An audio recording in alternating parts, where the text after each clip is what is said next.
Assalamualaikum warahmatullahi wabarakatuh. Alhamdulillah kita ketemu lagi di Ngopi Ngobrol pakai hati. Minum kopi dulu pakai tangan kanan ya.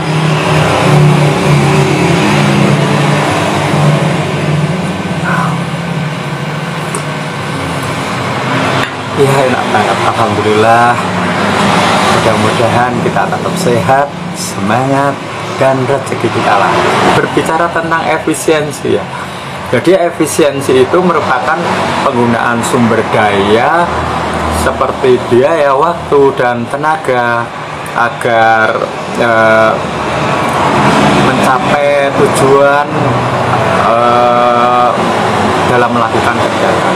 Jadi ini kalau efektif itu berkaitan dengan hasil, kalau efisiensi berkaitan dengan proses.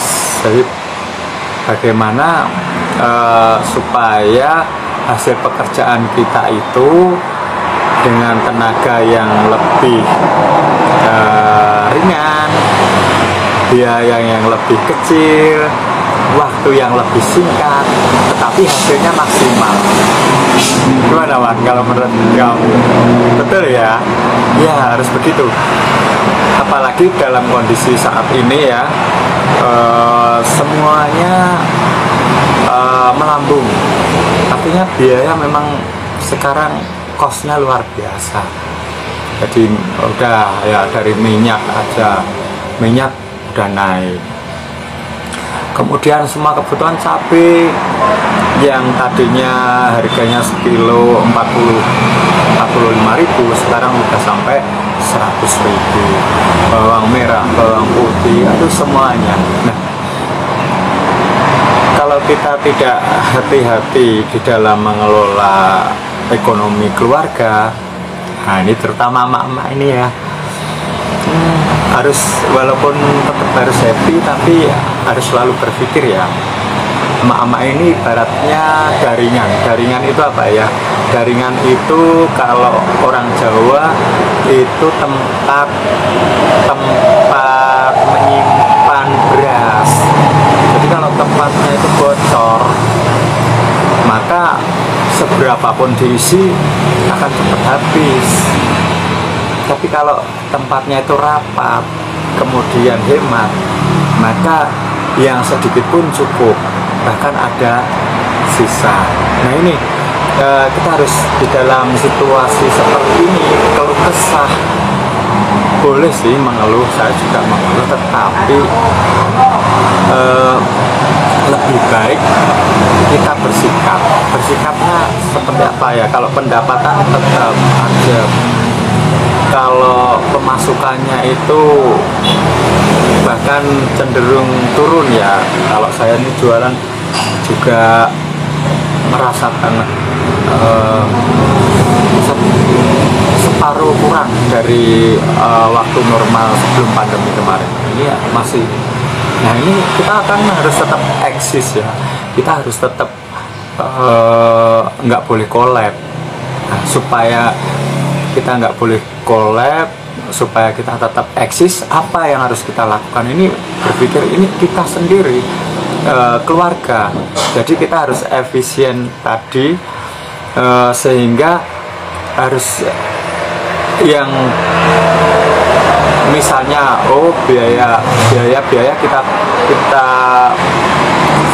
analisis gitu ya, biaya rumah tangga kita, listrik, dari apa itu, kalau peralatan mandi, cuci, sabun, kemudian sembako, ini kan kebutuhan pokok. Kemudian ada biaya-biaya untuk sosial. Bisa nggak ini kita efisienkan? Tetap nanti hasilnya kualitasnya sama, tetapi kita agak efisien. Misalnya gini, kita ada ternyata biaya pembelian pupuk setiap bulannya. Nah, kemudian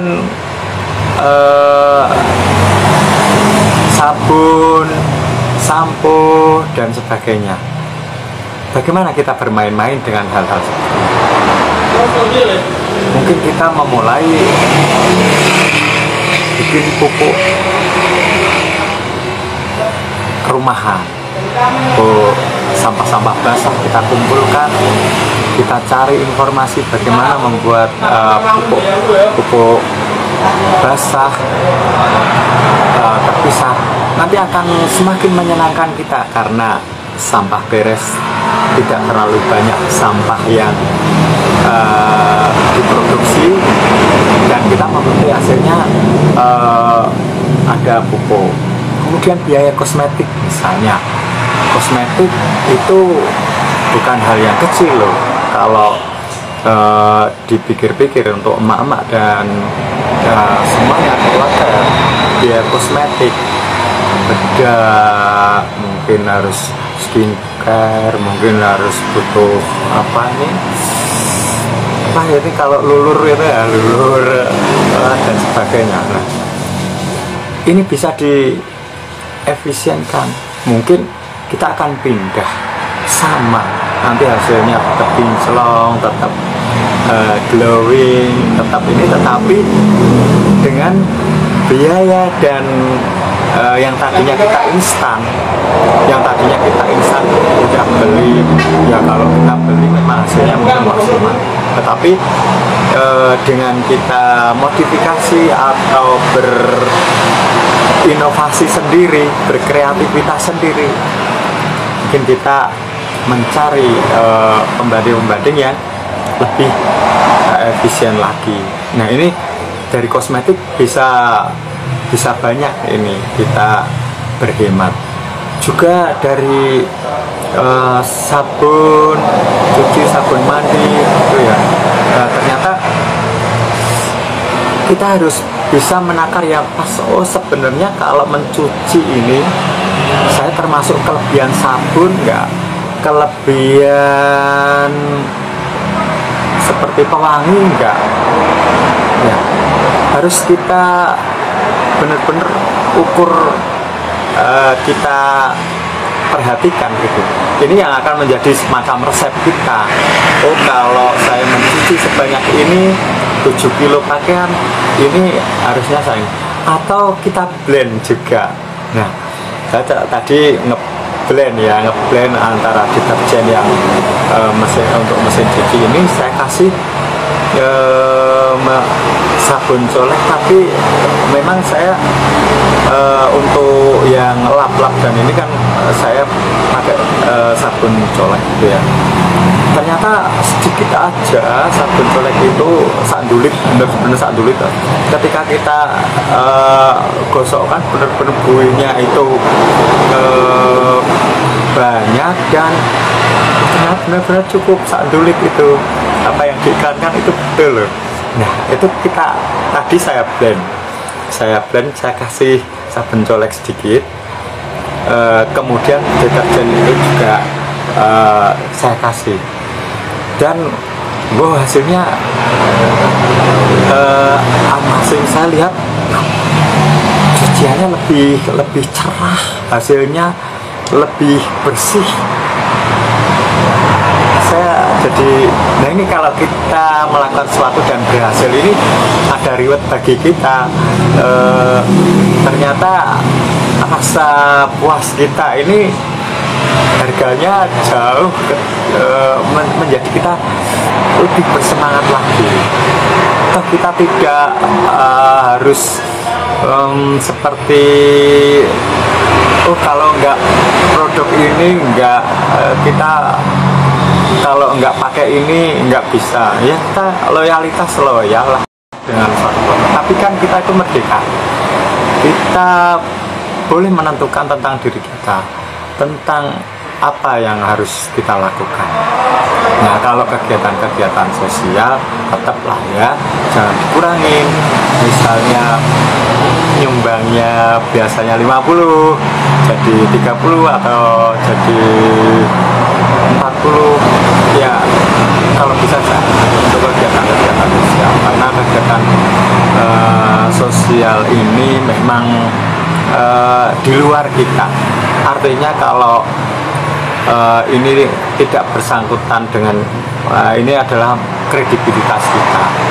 Nggak berlebihan, tetapi kalau yang tadi itu kan kita internal, jadi sabun kita mix, kemudian pupuk kita bikin sendiri, dan ini internal kita. Tapi kalau yang sosial itu kan eksternal, dari di luar kita. Kalau di luar kita kurangi, kita ininya nanti akan berdampak pada kredibilitas kita, kewibawaan kita. Ya bukan semata-mata itu ya, tetapi memang ya jangan terlalu pelit lah, supaya kita juga mendapatkan doa, supaya kita juga mendapatkan berkah. Kalau justru yang kebanyakan kepada orang lain itu kita sangat ketat, tetapi terhadap diri kita berlebihan. Misalnya makanan yang kita untuk lauk pauknya berlebihan sehingga banyak makanan yang tersisa. Oh ya, untuk makanan juga begitu loh ya. Jangan sampai makanan itu kita banyak yang sisa, banyak yang kita buang. Jangan. Untuk hari-hari seperti ini kita mending pas. Jadi pas itu dadak-dadak bikinnya aja, jangan numpuk. Saya gitu. Jadi misalnya tahu tempe itu begitu ini sudah saya bumbui, saya marinasi, sudah saya taruh di kulkas. Begitu juga untuk bawang merah, bawang putih itu saya kupas semua, saya taruh di kotak, saya taruh di kulkas. Supaya apa? Supaya itu saya cepat kalau mau masak itu sudah. Sehingga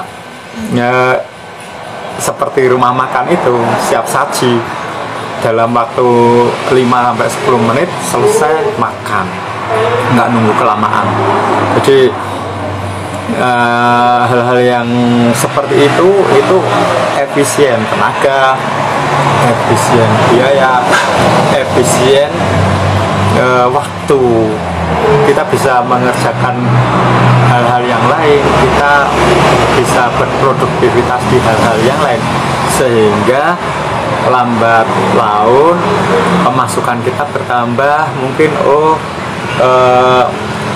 Mungkin saya bisa produksi apa lagi, sehingga dagangan saya ada variasinya lagi.